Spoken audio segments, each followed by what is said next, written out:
Oduu ijoo dogoggora kaleessaa buqqifnee gatuudhaan har'aa sanyii gaarii yoo facaafnee dhaloota boruuf galata ta'a jedhan ministeerri muummee Abiy Ahmed.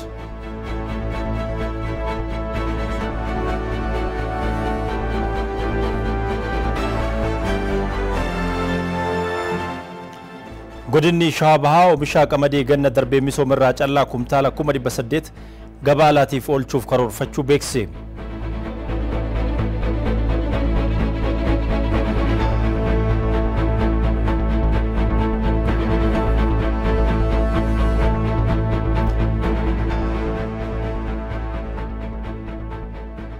Waraana Raashiyaa fi Yuukireen hordofuun qaala'insi boba'aa sadarkaa addunyaatti uumamee fi dhimmi jijjiirama qilleensaa investimentiin anniisaa magariisaa akka filmaataatti akka fudhatamu taasisaa jiraachuun ibsame.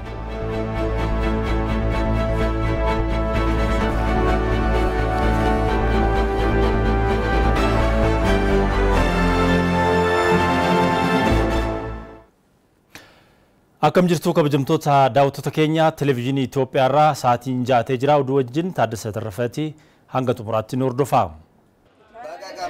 Baga gammaddan kun chaanaalii ETV Afaan Oromoo daawwadhaa.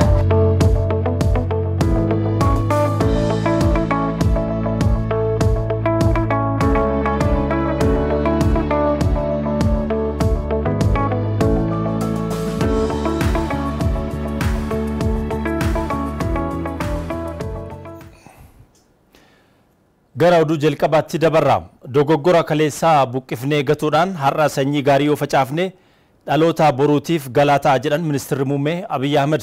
Ministeerri muummee mata duree sanyii kaleessaa firii har'aa galaa boruu jedhuun gama miidiyaa hawaasummaa isaatiin ibsaa kennanii jiru. Guutuu gabaasa kana Olaanaa Yaaddeessaa qindeesse. Sanyiin kaleessaa firii har'aa galaa boruuti.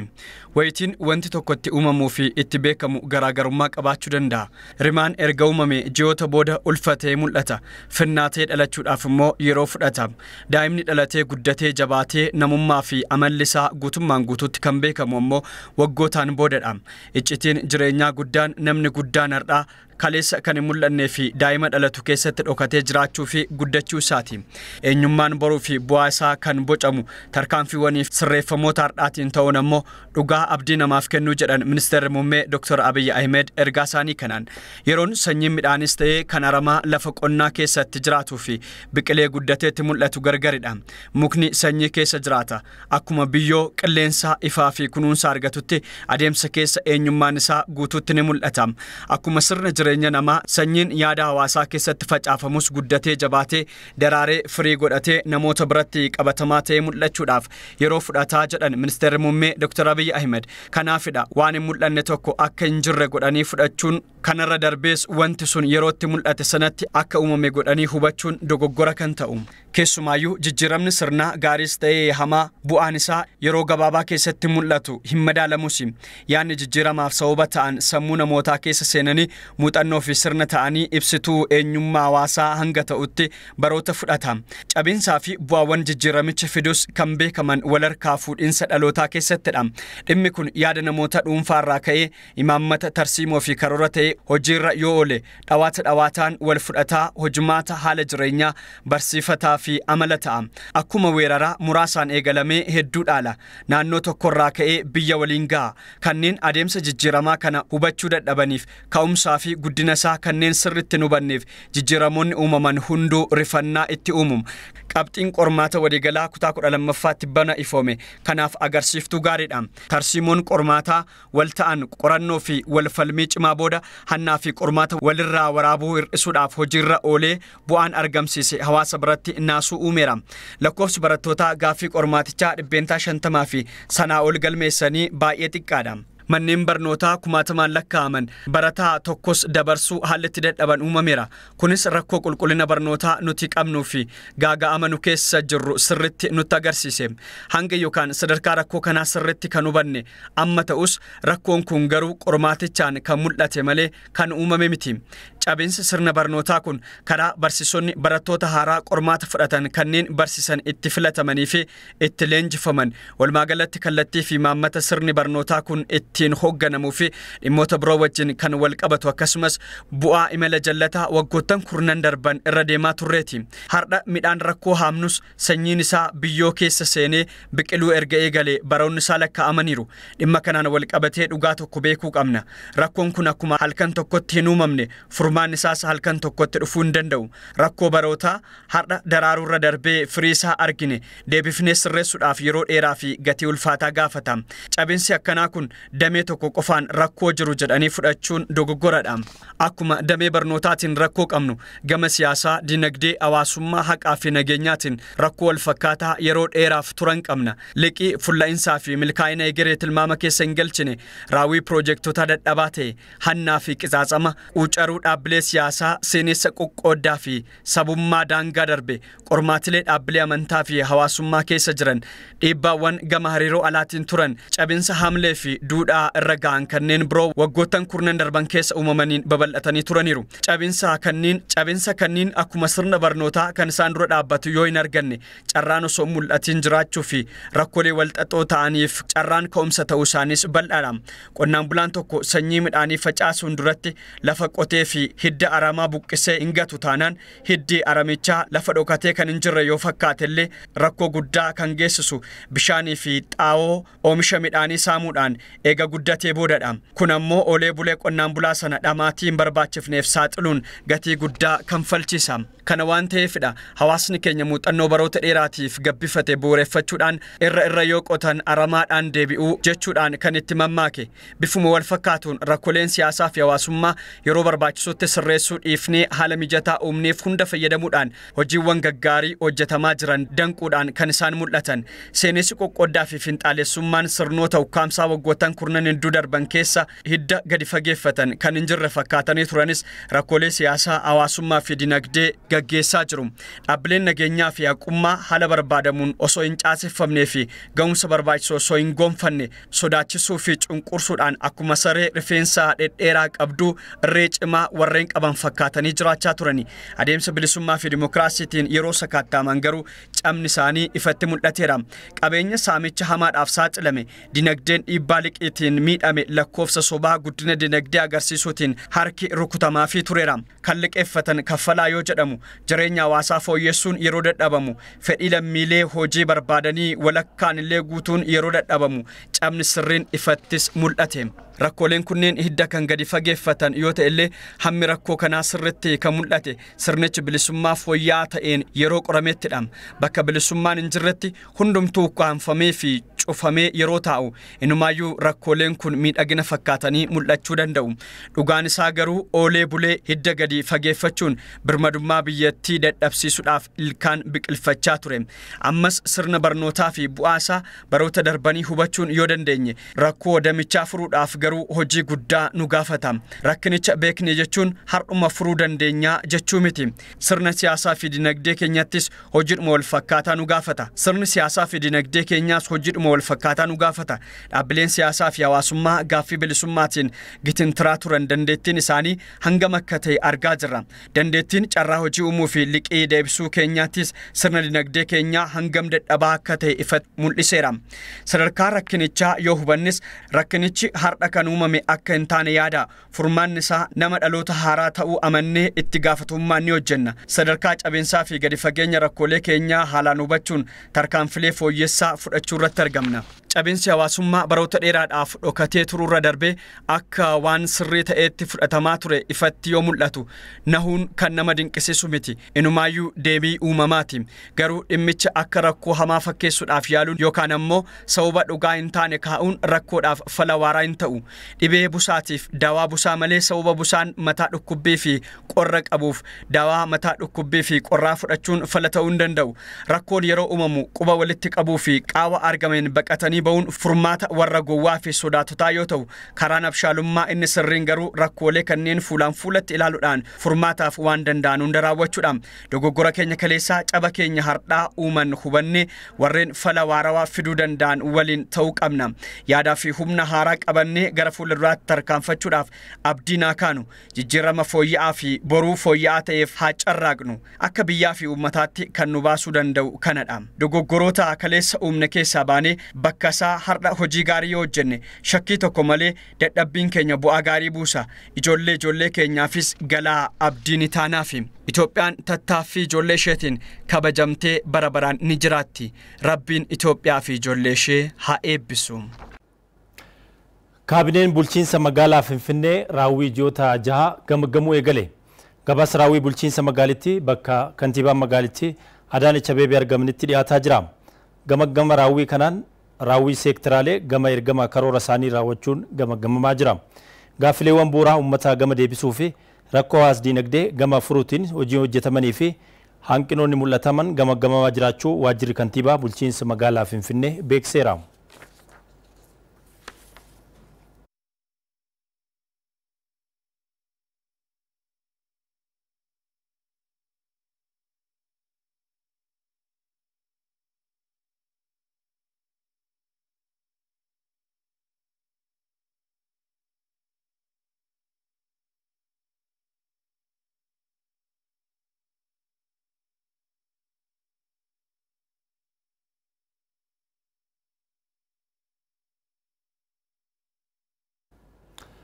Ministeerri dhimma alaa fi ministeerri turizimii waliin ta'uudhaan yaa'ii gamtaa Afrikaa 36ffaa Finfinneetti taa'amuuf qooda fudhattoota waliin mari'atan. Yaa'ichi erga waliigalteen nageenyaa mallatteeffamee booda kan taa'amu ta'uu isaatiin bifa addaatiin qophiin akka taasifamu ibsamee jira. Deetaan ministeera turizimii Aadde Salamaawit Daawit Itoophiyaan biyya fakkeenya ardii Afrikaa waan taateef qophii ulfinaa ardichaa walgitu qopheessuuf hojjetamaa jira jedhan. Deetaan ministeera dhimma alaa Ambaasaadder Burtukaan Ayyaanoo yaa'ichi yeroo nagaa biyya keessatti dhufee gaggeeffamuun adda akka taasisuu himuudhaan hoteelonni hojii daldalaa caalaa hojii maqaa gaarii biyyattii ol kaasan mul'isuu irratti xiyyeeffachuu qabus jedhaniiru.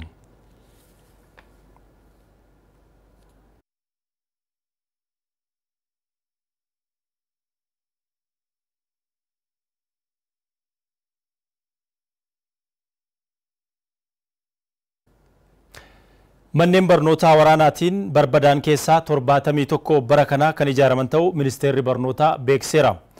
Naannoo Amaaraa fi Affaaritti manneen barnootaa 3,300 barbadaa'uu isaanii ministeerri barnootaa Profeesar Biraanuu Naggaa himaniiru. Manneen barnootaa barbadaan kunneen keessaa isaan 71 bifa haaraatiin sadarkaa qulqullina olaanaa baruutiin kan ijaaraman ta'uun ibsamee jira. Galteewwan ijaarsaa ministeerri barnootaa kan dhiyeessu ta'uu Profeesar Biraanuu Naggaa ibsanii jiru. Manneen barnootaa 71 barana deebisanii ijaaruuf karoorfame kanaafis bajanni birrii biliyoona 2 fi miiliyoona 800 akka barbaachisu simanii jiru.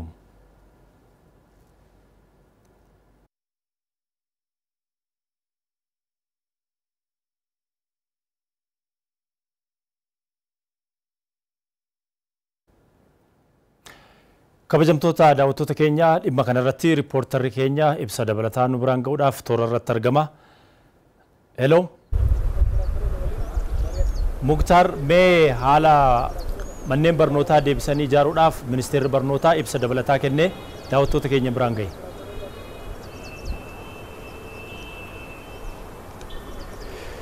Tole ulfaadhu galatoomi taaddee egaa sektara waraana kaaba biyyattiitti gaggeeffamaa tureen sektaroota baay'ee miidhaman keessaa tokko sektara barnootaati. Waraana waggaa lamaa fi kaaba biyyattiitti gaggeeffameen egaa manneen barnootaa naannoo Amaaraa fi Affaar keessatti qofa manneen barnootaa 3,003 ta'an miidhamaniiru jedheeti kan qorannootiin adda baase ministeerri barnootaa jechuudha. Miidhaan manneen barnootaa kanarra ga'ee egaa guutummaatti kanneen barbadaa'an, kanneen walakkaan miidhaman, kanneen meeshaan isaanii saamame jechuun adda baasetti kan jiru. Kan naannoo Tigraay amma adeemsarra jira jechuudha. Qorannoo gaggeessaati kan jiru ministeerri barnootaa jechuudha. Dhiibbaa miidhaa mamiitu ga'e naannoo sanatti kan jedhu asesmentii naannoo sanatti gaggeessaati kan jiru. Ammaaf garuu kan naannoo Amaaraa fi kan naannoo Affaar qoratamee adda bahee booda akkamittiin manneen barnootaa kana ijaaranii bakka itti deebisuun danda'ama, barattoonni akkamittiin gara gabatee barnootaa isaaniitti deebi'uun danda'ama kan jedhu irratti ministeerri barnootaa waan hojjechaa jiru irratti har'a ibsa kenneeti kan jiru. Ministeerri barnootaa ministeera barnootaa Profeesar Biraanuu Naggaa har'a ibsa miidiyaaf kennaniin manneen barnootaa naannoo Amaaraa fi Affaar keessatti waraanaan barbadaa'an irra deebiin ijaaruuf manneen barnootaa guutummaatti barbadaa'an deebisanii ijaaruuf kontiraaktorootaaf waliigalteen raawwatamee gara hojiitti seenuuf qophiirra jiraachuudha ibsa kan kennan jechuudha.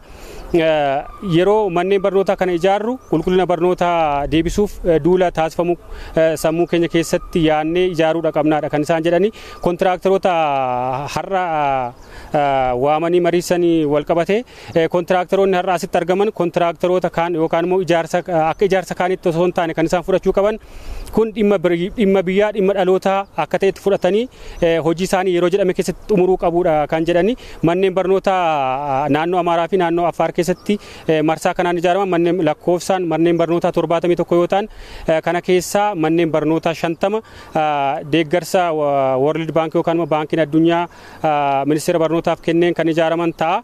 Manneen barnootaa 5 ammoo fandii diiyaaspooraa irraa argameen akkasumas manneen barnootaa 16 ammoo dhaabbata namni namaaf jedhuun kan fandii ta'ee ijaaramu ta'aadha kan jedhame. Manneen barnootaa kana ijaaruuf dhaabbilee galteewwan ijaarsa barbaachisan kanneen akka simintoo fi feerroo bittaan isaanii xumuramee raawwatame yeroo ammaa torban 2 keessatti gara geejjibsiifamuudha kan jedhame. Raadiyeesii yookaan immoo fageenya kiiloomeetira 100 hin caalle keessatti kuufamanii yeroo barbaadan keessatti kontiraaktaroonni fudhatanii ijaarsaanii yeroo jedhame keessatti qulqullinaan akka raawwataniif haalli ni mijataadha kan jedhame. Haga torbee 2tti kontiraaktaroonni har'a waamamanii itti gaafatamummaan kun isaanitti kennames haga torbaan 2tti bakka sanatti argamanii hojii isaanii akka eegalanidha kan hubachiisame jechuudha. Qulqullinni barnootaa biyya kana keessatti akka kufuuf gahee qaamolee dhimmamtoota akkasumas gahee adeemsa baruu barsiisuu qofa osoo hin taane haalli naannoo manneen barnootaa faasiliitiiwwan naannoo sana jiranii qooda guddaa qabaadha kan jedhame. Manneen barnootaa marsaa kanaan ijaaraman garuu bifa hanqinaalee sana xiyyeeffannoo keessa gashaniin qaawwii gamasiin akka hin uumamneef kallattii dhalootaaf darbuu danda'aniin faasilitii naannoo sanatti barbaachisan guuttachuu akkaataa qabanitti manneen kitaabaa bakkeewwan ispoortii manneen qulqullinaa gahaa akka qabaatanitti godhameeti kan diizaayiniin isaanii hojjetame. Kanarratti kontiraaktaroonni 65 ta'an ni hirmaatu. Gorsitoonni ammoo gorsitoonni 10 irratti hirmaatu. Bifa itti gaafatamummaatiin akka hojjechuu qabanidha kan irra deddeebiin Profeesar Biraanuu Naggaa hubachiisan jechuudha. Manneen barnootaa 71 kun naannoowwan waraanaan daran miidhaman naannoo Amaaraa fi naannoo Affaar naannoo Tigraay naannoowwan waraanaan miidhaman keessaa tokko ta'us yeroo ammaaf garuu manneen barnootaa 71 ijaaraman kun naannoo Affaarii fi Amaara akkasumas Oromiyaa naannoo Benishaangul Gumuz yoo ta'u kan naannoo Tigraay ammoo dhawataan amma qorannoo irra waan jiruuf dhawataan kan itti deemamu ta'aadha kan jedhame odeeffannoo namaaf qabu kanuma. Ayyee Muktaar Abdallaa odeeffannoo dabalataan biraan geesseef galatoomii daawwattoota gara oduutti nutti hin darbamu. Qabeenya bishaanii jiru sirnaan itti fayyadamuun rakkoo yeroo adda addaatti mudatu furuun murteessaadha jedhan Ministeerri Bishaanii fi Enerjii Dr. Injiinar Habtaamuu Ittafaa. Imaammanni itti fayyadama bishaanii biyyattii kan kanaan dura fooyyessuudhaan imaammanni itti fayyadama bishaanii haaraan bahus ibsanii jiru. Muzayyin Maammaa dabalata qaba. Itoophiyaan qabeenya bishaanii qabdu rakkoo diinagdee dabalatee sababoota adda addaatiin itti fayyadamuu dhabuudhaan lammiileen ishee yeroo garaagaraatti wayita hanqina bishaan dhugaatii hongee fi rakkoolee bishaanii wal qabatan birootiin miidhaman mul'ata. Qabeenyi bishaanii jirus badda daree fi gammoojjiitti garaagarummaa kan qabu yoo ta'u biyya rakkooleen kunneen jiran keessatti hayyootaa fi hooggantoota biyyattii dabalatee Itoophiyaan akka kuusaa bishaanii Afrikaatti ibsamuun dogoggoraa jedhu Ministeerri Bishaanii fi Enerjii Dr. Injiinar Habtaamuu Ittafaa.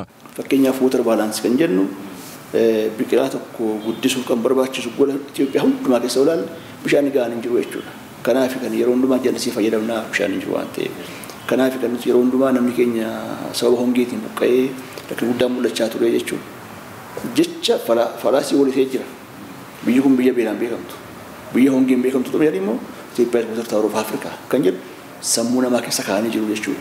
Jecha san sirrachuuf baatutu hayyoota dabalatee hooggantoota dabalatee lammiin biyya kanaa we are not the water tower of Africa. We don't have sufficient water. bishaan gahaa hin qabu. Qabeenya bishaanii jiru sirnaan itti fayyadamuu dhabuunis madda rakkoo hanqina bishaaniitii kan jedhan ministirichi imaammanni itti fayyadama bishaanii biyyattii waggoota 20 ol kan ture ta'uu isaatiin sadarkaa amma Itoophiyaa fi addunyaan irra jirtu kan hin madaalle ta'uu ibsanii jiru. Tureera kan moofeedha haaraan barbaadamaa jechuudha. Inni kun egaa poolisii isaati. Garuu kan Itoophiyaa kan barbaachisu guddaan tokko tooftaa'uun barbaachisaadha. Akkuma beekamu bishaan misoomsuun hidhaa guddaa ijaaruun hojii guddaadha. Maallaqa barbaada, dinagdee barbaada, yeroollee gaafataa jechuudha. Hanga sanatti biyya kana keessatti humni namaa jira. Lafti jira. Bokkaan nu jenne kun hin rooba. Yoo dhufu bokkaa guddaas roobee lolaatee darbee deema malee akkuma jenne kana ji'a gabaabaa keessatti bokkaan roobuun isaa hin hafne iddoo baay'eetti hin jedha jechuudha. Kanaaf bishaan sana qabannee akkaataatti namni balbala isaa fuulduratti waa oomishu gochuun murteessaadha jechuudha. Kanaaf maayikiroodaam kan jennu hidhaawwan xixiqqaa humna uummataa hojjetamuu danda'an kan iddoo baay'eetti hojjennu xiqqoo ishee rakkoo Itoophiyaan keessatti qabu keessaa bahuu hin dandeenye. Imaammata baasuun cinaatti aadaa itti fayyadama bishaanii uummataa jijjiiruun barbaachisaa ta'uu ibsanii itti fayyadama bishaanii jallisii wal qabatuun qisaasama mul'atu hambisuudhaaf teekinooloojiiwwan ammayyaatti gargaaramuun murteessaadha jedhanii jiru. Flood irrigation kan jennu yookaan faro irrigation lafa kan namni gadhiisu kun bishaan baay'ee qisaasaa jechuudha. Bishaan inni kaan lafa keessa galseena inni kaan akkuma itti baapporii horii badaa inni kaan akkuma itti bakki keessa faca'eetu lafallee balleessa biyyoollee balleessa. Kun jijjiiramuu qaba. Kun egaa maallaqa barbaada, humna barbaada, isarratti of eeggannaa barbaachisaadha. Kanaaf bishaanuma jiru kana qusannaan fayyadamuun teekinooloojii yoo fayyadamanii baay'ee murteessaadha jechuudha. Akkamittiin dhufa dubbiin kun namni nama qonna isaa qotee oomisha gaafa argatu dirqamii akka adeema. Akka itti adeemuu danda'u oomisha qonnaa jallisii fayyadame kanarraa galiinsa gaafa dabalu faayidaa bishaanii barachuudha. Lafa dabaluu hin dandeessu. Maaliif lafi beekamaadha murtaa'aadha. Uummata baay'ee jira biyya kana keessatti. Oomishtummaan immoo dabalamuu qaba. Productivity yookaan oomishi achirraa galchu. Akka itti argachuu dandeenyu lafa dabaluu argachuu dandeenyu maal gochuudhaaf bishaan daballee bishaan qusannee intensity qonnaa dabaluudhaan silaa waggaatti naqa lama ture waggaa sadii gochuu naqa sadii gochuu yookaan high value crop kan jennu kan bishaan xiqqoo fayyadamanii teekinooloojii fayyadamanii kan gatii guddaa baasan kana gochuuni I think nama dirqamsiisaa jedhee kana yaadu. Itoophiyaan laggeen ishee daangaa qaxxaamuruun biyyoota ollaatti darbanis karaa haqa qabeessaa fayyadamuudhaaf hojjechaa jiraachuu Dr. Injiinar Haabtaamuu Ittafaa himanii jiru. Fayyadamuun bira keenya akkuma si kaase bishaan kun callu malee numne baasuu gabbafameeti. Itoophiyaan uummata Itoophiyaa uummata biyya kana waa'ee bishaan kana waan hojjetaniif bishaan jiraachuu danda'e malee amma tokko bira bosona cirtee balleessite maddumtuu hin jiraatu. Kanaaf waliigaltee Itoophiyaan qabaachuu qabdu biyyoota ollaa wajjin cooperative framework agreement mari'atanii irratti walii galu qabnu tokko kan jedhu hunda dubbatu nuyi warra jallaa jiru barbaannu jedhu jalqaba nuyi hankeenya footamuu qaba kan jedhu kan mataa isaanii waan propose gootan qabu inni kun footamas kan qabaanne biyya kamittis kan hojjenne jechuudha. Kanaaf addunyaarras kan jiru muuxannoon jiru kan nuti amma deemsifnu kan walii galteedhaan fayyadamuu danda'u walii wajjin mari'atanii walii wajjin fayyadamuu danda'u. Uummata biyya lamanii jiru akkaataa fayyadamaa gochuu dandeenyu irratti wajjin hojjechuu kan jedhu kan itti adeemaa turre ammas itti adeemaa jira. Qabeenya bishaanii jiru misoomsuun itti fayyadamuudhaan rakkoolee yeroo garaa garaatti mudatan kana furuun akka danda'amu seeranii jiru. Naannoo Oromiyaatti baatiiwwan jahan darbanitti namoonni 300,000 ol dhibee busaaf saaxilamuu Biiroon Fayyaa Oromiyaa beekseera. HIV/AIDS dabalatee tamsa'ina dhibeewwan daddarboo dabalaa jiraachuu biirichi beeksisee jira. Hoogganaan Biiroo Fayyaa Oromiyaa Dr. Mangistuu Baqqalaa raawwii baatii jahan darbanii ilaalchisuun ibsaa kennanii jiru. Jamiilaa Jamaal. Biiroon Fayyaa Oromiyaa baatilee jahan darban hojiilee waliin gahinsa fayyaa garaagaraa hojjetaa tureera. Raawwii waggaa walakkaa biirichaa ilaalchisuun ibsa kan kennan hoogganaan Biiroo Fayyaa Oromiyaa Dr. Mangistuu Baqqalaa gama tajaajila deddeebi'anii fi ciisanii yaalamuun kenneensi tajaajilaa fooyya'aa akka ture himaniiru. Uummanni keenya 200,000 fi 51 kan ta'u tajaajila ciibsanii yaaluu argatee jira. Kanneen keessaa 78 immoo tajaajila baqaqsanii yaaluu akka ta'e kaasuun barbaada. Ongeedhaan wal qabatee daa'imman baay'een hanqina nyaataatiif saaxilamanii turan waan ta'eef daa'imman lakkoofsi isaanii miiliyoona 3.9 kan ta'an calallii hanqina nyaataa argatanii jiru jechuudha. Dhibeewwan daddarboo busaa fi HIV/AIDS waliin wal qabatee bara kana namoota miiliyoona 1.3 qorannoon dhiigaa dhibee busaaf taasifameen namoonni 300,000 busaan qabamuun tajaajila yaalii argachuus himameera. Dhibee HIV/AIDS wal qabatee ammas of dagannaa hawaasaa keessatti mul'atuun tatamsa'inni vaayirasichaa dabalaa jiraachuun himamee jira. Yeroo ammaas naannoo Oromiyaatti namoonni 100,000 fi 22,000 ol dawaa fudhachaa jiraachuu Biiroon fayyaa Oromiyaa beeksisee jira. Rakkoo dhiyeessii qorichaan jiru furuuf qaamolee garaagaraa waliinis hojjetamaa jiraachuu himamee jira. Dhimma to'annoo fi hordoffii irrattis tarkaanfiin dhaabbilee fayyaa irratti fudhatamaa jiraachuu eeraniiru hoogganaan biirichaa Dr. Mangistuu Baqqalaa. Dhiyeessii qorichaa hundee irraa furuudhaaf rakkoo isaa hundee irraa furuudhaaf dhimmi baay'ee murteessaadha jennee amannu warshaa oomisha qorichaa naannoo keenya keessatti dhaabuudha. Kanaan wal qabatee hojiin haal duree warshaa qorichaa dhaabuun xumuramee jira. Dhaabbileen jiran hundi isaanii qulqulluudha jechuun hin danda'amu. Akka barbaadamutti uummata tajaajilaa jiru jechuun hin danda'amu. Kanarraa ka'uudhaan dhaabbileen 1788 akka hayyama isaaniititti uummata tajaajiluu qaban tajaajilaa waan hin jirreef akeekkachiisni kennameefii jira.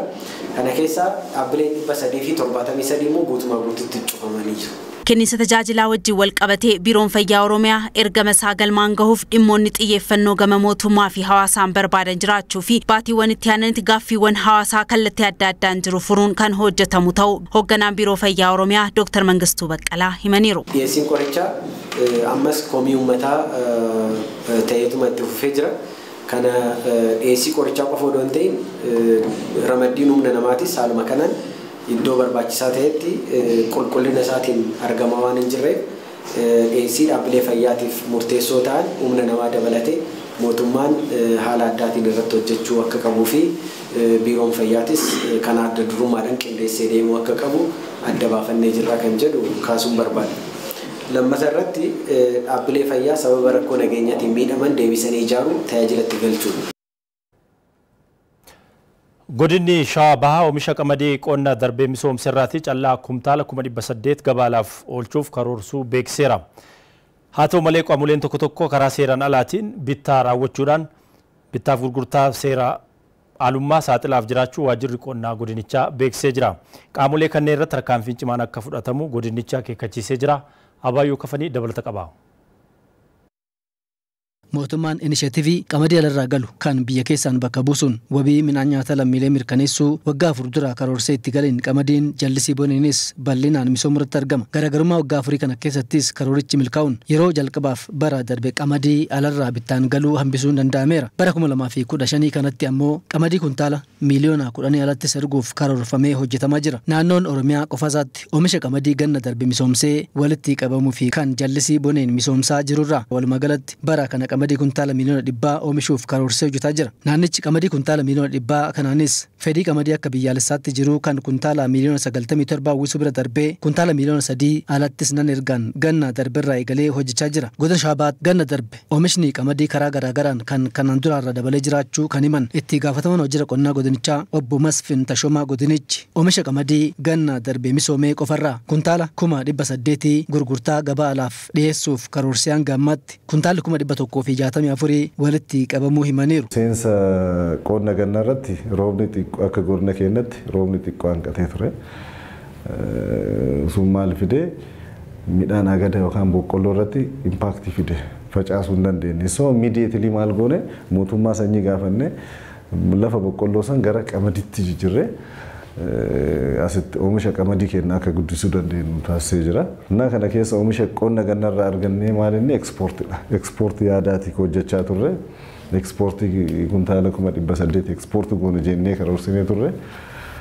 Agammatti kuntaala 164 bitamee jira. Godinichi qamadii jallisii bonee marsaa lamaan bara 2015 kanatti misoomaa jirurraas qamadii kuntaala miiliyoona 1.3 gurgurtaa gabaa alaaf akka oolu taasisuuf hojjechaa jiraachuus obbo Masfin himaniiru. Jallisii bonee irrattis amma miliyoona 1.3 kuntaalaan jechuudha. Ekspoortiin goone jenneeti hojjechaa jirru. Rakkoo maallaqa hin qabnu. Baankiin siinqee baankii qonnaan bulaati inni keessa.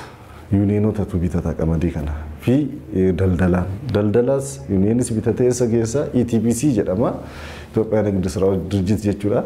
Achi geessu inni ekspoortii godha. Godinichatti abbootiin qabeenya dhuunfaa waldaaleen bu'uuraa qonnaan bultootaa fi yuuniyoonotni bittaa gaggeessaa jiraniin qonnaan bultoota irraa qamadii walitti qabuun gabaa alaaf akka dhiyeessuuf koorporeeshinii hojii daldala Itoophiyaaf ergaa jiru jedhameera. Yuuniyooniin Lumii Adaamaa qamadii kuntaala 400 qonnaan bultoota irraa bitee koorporeeshinii hojii daldala Itoophiyaatiif erguuf hojjechaa jiraachuu hojii gaggeessaa itti aanan yuuniyoonichaa obbo Kaasee Charuu himaniiru. Kuntaala 143 karoora qabna. kanaamma calqabbiin hin jira sassaabaa jira waldaaleen bu'uuraatti illee kallattiidhaan itti hirmaataa jiru gara waldaalee 26 adda baafnee warra qamadii kana dhiyeessuu danda'u maallaqa baankii lamaan gad dabarsinee fi jira baankii waldaa hojii gamtaatiin akkasumas baankii siinqeetiin maallaqni gara waldaa bu'uuraatti gadi bu'ee jira isaan sassaabanii gara korporeeshinii daldala Itoophiyaatti dhiyeessu jechuudha. Qamadii alatti ergamu kanatti daldaltootni fi qaamoleen danqaa ta'aa jiran akka jiranii fi qindoominaan tarkaanfiin cimaan irratti fudhatamaa jiraachuunis himameera. Daldala fi faddaalli haga ganda qonnaan bulaatitti deemee waan xixiqqoodhaan mooksuudhaan waan xixiqqoo itti agarsiisee oomisha sassaabuudhaan gabaan akka tasgabbeenu gochuu keessatti rakkoo guddaan itti uumaa jira. Keessattuu seentarii kana shawaa naannoo kana maalinni daangaa naannolee iddoo hojii wal qunnamnu waan ta'eef daldalli seeraa ala baay'ee nu rakkisaa ture. Chaalenjii guddaadha. Qaamni tokko tokko oomishni hin jiru jechuu barbaada. Oomishni hin jira. Oomishni jiraachuu isaa gabaa deemudha. Qonnaan bulaa bira deemudha. Innaa warri siyaasa gaggeessu jira yookaan immoo bakka daldala siyaasaa isaanii nurra daldalu warri barbaadu jira. Nuusaan irraa taanee hojii keenya hojjechaa irra inni kun immoo milkaa'aa jedhee yaada. Magaalota keessatti carraa oomishtummaa qonnaa jiran hundatti fayyadamuun akka barbaachisu sadarkaa pirezidaantii ittaanaa mootummaa naannoo Oromiyaatti kantiibaan bulchiinsa magaalaa Shaggar Dr. Tashooma Addunyaa himan. Bulchiinsi magaalaa Shaggar kutaa magaalaa Burraayyuutti sochii qonna magaalaa daawwatee jira. Teedroos Tolaa dabalata qaba. Shaggar kutaa magaalaa Buraayyuutti sagantaan sochii qindaawaa qonna magaalaa eegalamuunii fi agarsiifni daldalaaf gabaatiis banameera. Sagantaan qonna qindaawaa magaalaa aanaalee 11 kutaan magaalaa Buraayyuu qabu keessatti hojiirra oolfamaatii jiru kunis horsiisa loowwan aannanii fi lukkuu akkasumas oomisha dammaa fi misoomni qamadii bonees keessatti argamu. Kunis kutaa magaalichaatti bu'a qabeessa ta'uudha itti gaafatamaan waajjira qonna kutaa magaalaa Buraayyuu Tashoomaa Warquu kan himan. Walumaa galatti hojiin kun bu'a qabeessa ta'uusaa wanti asii arginu kun hin jirechaadha qabatamaadhani. Horii tokkorraa hanga 26, 28, 22 kennan jirudha. Walii galatti average kaalii horii mana kana jiran leetira 22 kennu jechaadha guyyaatti. Akkuma inni amma kaasaa ture ji'atti bu'aa qulqulluu jechaadha naannoo 90 hin argatu jechaadha warri kuni. Hojiin qonna magaalaa carraa hojii guddaa uumuufis gahee guddaa kan qabudha jedhan. Itti babal'atee hojjennu ta'uu isaati fuulduratti isaaniifis fuulduratti haala mijataa bakka irree jechaadha. Bakka himaataadhaan ijaarree isaan bakka argataniitu akka hojii kana sirriitti bal'isanii hojjetan deeggarsa kan goonuuf ta'uu isaati asirratti kanan ibsuu barbaadu. Walumaa galatti egaa hojiin kun kan baay'ee magaalaafis ta'ee hawaasa magaalaafis ta'ee namoota asitti carraa hojii uumuu keessatti gahee guddaa baachaadha. Maatii wajjiniin gara nama 7-8 wayii asirratti hojii kanarratti bobba'anii kan irraa galii argachaa jiran ta'uu isaati. Fayyadamtoonni sagantaa qonna qindaawaa magaalaa ta'aatii jiran kunneenis qe'ee isaaniitti carraa jiruun fayyadamanii bu'aa argachaatii jiraachuu isaanii himaniiru. እና ያው በወተት ከብት እርባታ ላይ ተሰማርተን ያለ ነው ከጀመርን አንድ 10 ዓመት ሆኖናል እና ከወተት horsiisa looniin oomisha aannanii irratti hojjechaa jirra. Egaa eegalle waggaa 10 ta'eera. Guyyaatti hanga aannan liitira 150 nan argadha. Loowwan gara 20 qaba. Ji'aatti hanga galii birree 80,090 nan argadha. Carraa hojii namoota 8tiif uumeera. Maqaan kee Geetaawun Madaadhaan jedhani. Maqaa waldaa keenya waldaa horsiisa lukkuu Geetaawun Alamee fi hiriyoota isaaniiti. Waldaa kana erga jalqabnee ji'a jaagoonneerra. Kaapitaalli keenya 400 jalqabne qarshii kana walitti buusne ofuma keenyaaf jalqabne hanga ammaatti sumaan socho'aa jirra. Lukkoonnis immoo kennuu jalqabaniiru. Kana booda ofii isaaniitiif danda'anii nuufis bu'aanii kennu inni abdanna jechuudha. Sadarkaa pireezidaantii itti aanaa bulchiinsa mootummaa naannoo Oromiyaatti kantiibaan magaalaa Shaggar Dr. Tashoomaa Addunyaa oomishtummaa damee qonnaatii fi qonna magaalaa guddisuudhaaf carraa magaalli isaanii qabuun fayyadamanii hojjechuun ammatti murteessaa ta'uu dubbataniiru. Kana keessaa walakkaansaa qonnaaf kan ta'u. Kun immoo gosa adda addaaf nuuf tola jechuudha. Fakkeenyaaf kutaa magaalaa Galaanuu Doloolte kalee daawwannaa turre ganda tokko keessatti bal'inni isaa hektaara 4,000 kan ta'u keessatti qonna kanatti fayyadamne 3,000 hin caala jechuudha. Kanaafuu carraa baay'ee guddaa qabna jechuudha. Amma qamadii boonarratti karoora kan baasne yeroo darbee kuma hektaara 2,000 ture. Yoo ilaallu potenshaala guddaa qabna. So amma karoora keenya rivaayiz goone karoora keenya kara 1,000 hektaara 20 guddisneerra jechuudha. Carraa magaalaan qonnaa fi gabaaf qabutti fayyadamuunis yoo hojjetame jijjiirama qabatamaa fiduun akka danda'amus kaantibichi Dr. Tashoomaan himaniiru. Naannoof qofa miti biyyaaf kan ta'u especially nu adda kan nagu maalinni gabaa qabna. Finfinneen gabaa keenya jechuudha. Uummanni iddoo jirus gabaa qabda. So kanaaf kan ta'u dhiyeessuun hin dandeenya qabeenya qabna nu kan barbaannu maalinni amma qindoomina barbaanna beekumsa sadarkaa addunyaatti kan jiru sadarkaa biyyaatti kan jiru karaa kanatti finna isa fayyadamnee qabeenya keenya fayyadamuu dandeenya kan jiru humna qabna jechuufi. Gammanne baga gammaddan kun chaanaalii ETV Afaan Oromoo daawwadha.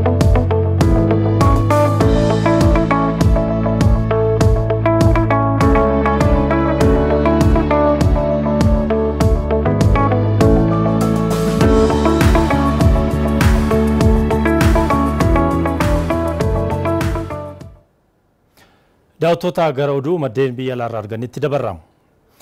Investimentiin damee anniisaa magariisa tiriliyoona 1 caaluun isaa himame. Waraana Raashiyaa fi Yuukireen hordofuudhaan qaala'insi boba'aa sadarkaa addunyaatti uumamee fi dhimmi jijjiirama qilleensaa investimentiin anniisaa magariisaa akka filmaataatti akka fudhatamu taasisaa jiraachuun ibsamee jira. Biyyoonni Awurooppaas investimentii anniisaa haaromfamaa irratti akka xiyyeeffatan karoorri qophaa'u koomishiniin gamtaa Awurooppaa beeksisee jira. Bal'ina oduu kanaatiif Muzayyin Maammaa.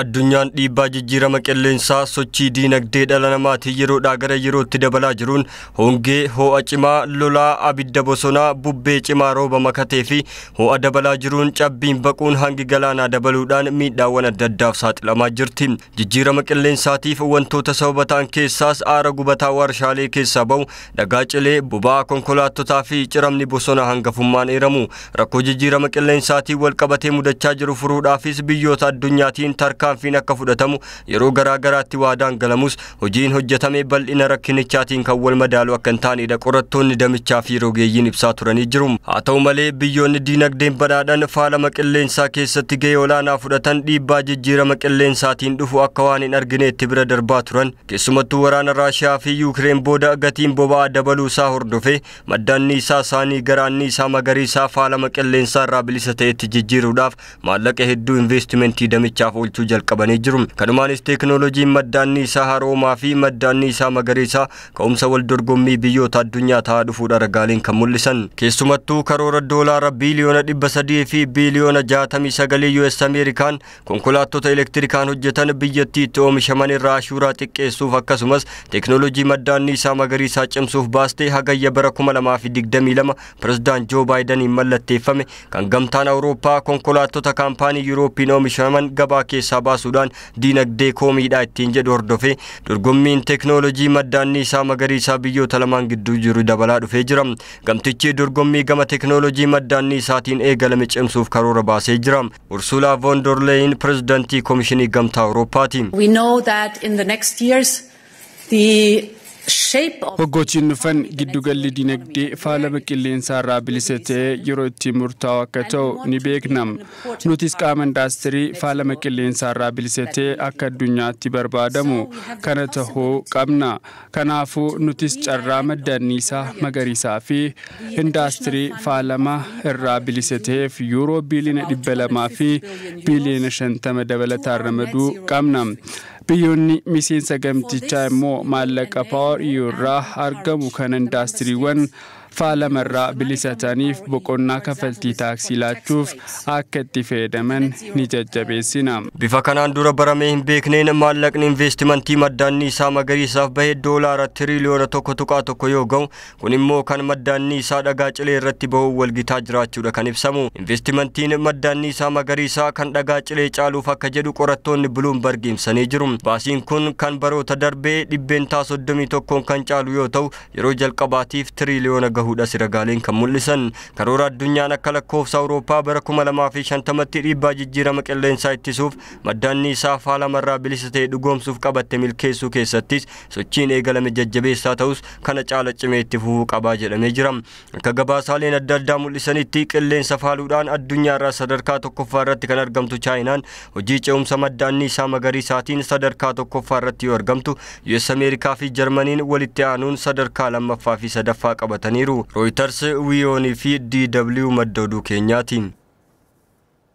Daawwattoota keenya oduun guyyaaf qabannee kan hangammaatti hordofaa turtanidha qophii keenya